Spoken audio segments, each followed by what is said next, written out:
everyone. Welcome to week 5 of BinaryTree's comprehensive curriculum. Every business, every brand, every project you'll ever launch will have a website. So today we learn what separates a great one from a frustrating one. We'll cover design and user experience. We'll figure out what makes a site feel trustworthy versus cheap. And then we'll peek under the hood at the 3 languages that build the entire web. I hope you're excited, and let's get started. Here's the roadmap for today. First, you'll learn to spot effective and ineffective website design patterns, the kind of judgment that lets you look at any site and instantly tell whether it was built with care. Then we'll cover the key principles of user experience, UX for short, which is really the study of how people feel when they use a website or anything digital. And finally, we'll explore the roles of HTML, CSS, and JavaScript, the 3 technologies behind every website on the internet. By the end, you'll understand exactly what separates a polished, trusted site from one that drives people away. Let's start with first impressions, and they happen to be fast. Users form an opinion about your site in less than a second, and a good design builds instant trust. So what makes a website quote-unquote good? Consistent branding across every page, a visual hierarchy that guides the eye naturally, navigation that's easy and intuitive, pages that load in under a couple seconds, a design that works on both phones and computers, and clear calls to action. Buttons that tell users exactly what to do next when viewing your website. Now, let's look at the flip side, the warning signs of a bad website. Too much crammed onto one page, broken links and outdated content, a site that doesn't work on mobile, content that's hard to find, and slow load times, which make visitors leave almost immediately. The fix for all of this is UX, user experience, which is really about how people feel using your site. So design for your users, not for yourself. Make important information stand out, keep it accessible to everyone, and test it with real people regularly. Let's break good design into 3 pillars. Visual design. Use white space so content can breathe. Stick to consistent colors and fonts, and keep strong contrast so text is readable. Navigation. Organize menus logically. Show users where they are. Add a search bar for bigger sites, and keep the nav bar in the same place on every page.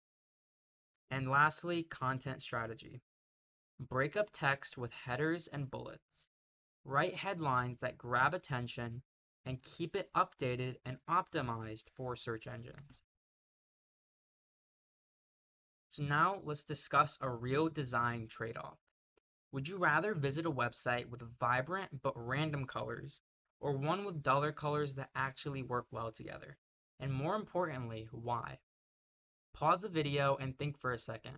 Write down what you think and why.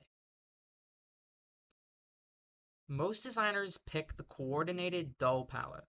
Harmony and readability build trust and keep people comfortable, while random bright colors feel chaotic and amateur, no matter how eye-catching they are. Now let's talk about 2 things that quietly make or break a site: performance and mobile design. Let's start with performance.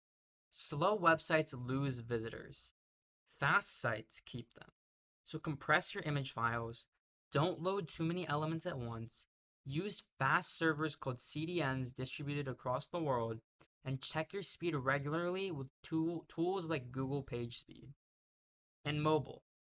Over half of all current users browse on phones. Make buttons large enough to tap, simplify navigation for small screens, and use responsive design so your site automatically adapts to whatever screen it's on. Alright, now for the fun part. Let's go under the hood and look at the languages that actually build the web. There are 3 main front-end languages, and the easiest way to remember them is with a body analogy. HTML, which stands for Hypertext Markup Language, is the skeleton. It creates the structure and content, your headings, paragraphs, links, and images. CSS, cascading style sheets, is the skin and clothing. It controls how everything looks. Colors, fonts, spacing, animations. It's the equivalent of creating a theme on like a Google slideshow, but for the entirety of a website. And JavaScript is the muscles. It makes the site interactive, handling clicks, form submissions, and animations. Structure, style, and behavior. 3 languages, 1 singular web page. That covers the front end, the part you can see, but there's a whole hidden half. Let's compare front end and back end development. The front end is everything users see and interact with, built primarily with HTML, CSS, and JavaScript, running right in your browser, responsible for design and experience. Popular frameworks include React, Next.js, and Vue. The backend is the behind-the-scenes machinery. It handles databases, logic, and user accounts, and it's built with languages like Python, Node.js, or Java.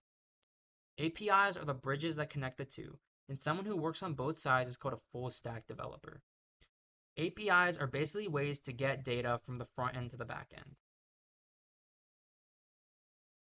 Let's test that. True or false, when you're looking at a website's homepage, you are seeing the back end. And tell me why or why not. Pause the video, write your answer, and explain why. If you said false, you'd be correct. The homepage is the front end, what your browser is rendering. The back end is hidden on servers, quietly handling data and logic you never directly see. It is responsible for providing that interactive user experience. Let's read some real HTML. Look at the code on the screen. It opens with doc type HTML, which just tells the browser this is an HTML page. Then everything lives inside tags, which come in angle brackets. The H1 tag is a big heading. Here it says hello world. The P tag is a paragraph. The tag with an href creates a clickable link to a website, and the img tag replaces an image. Notice the pattern. Each piece of content is wrapped in a tag that says what it is. Make sure you focus on the pattern, not memorizing exact syntax. Now let's look at CSS and JavaScript side by side. On the CSS side, notice how it targets an element and sets its look. Here, the body gets a navy background and white text, and the H1 heading gets a teal color at 36 pixels. That's styling. Pick an element, describe how it should appear. On the JavaScript side, you can see an alert that pops up a message, and variables being created with let, const, and var to store information. So CSS decides how it looks, and JavaScript decides how it behaves. They work hand in hand to make a good website. Let's have a quick discussion on a thoughtful one. Is HTML more similar to CSS, or does it have more in common with JavaScript? Explain your reasoning based off what we've discussed. Take a second, write down what you think, and come back to this video. A stronger case would be that HTML pairs more naturally with CSS. Both describe the page rather than compute. While JavaScript is a true programming language with logic and variables, CSS and HTML are more used to make the superficial appearance of the website. Let's wrap up what we learned today. Good websites are fast, mobile-friendly, easy to navigate, and visually clear. Bad ones overwhelm people with clutter, slow loading, and confusion. And now you can name exactly why. UX is really about how users feel, so always design with your audience in mind, not just yourself. Remember the trio. HTML is structure, CSS is style, and JavaScript is interactivity. 3 separate languages that work together to build one consistent page. And keep that front end versus back end split in your head. The front end is everything users see and touch, while the back end quietly powers the logic and data behind the scenes. Master both and you can build anything on the web. And that's all for week 5. You can now judge a website like a designer, and you understand the languages that build the entire web.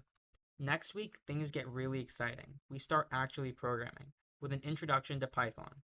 Come ready to write your first real code. See you then, and I hope you had a great time.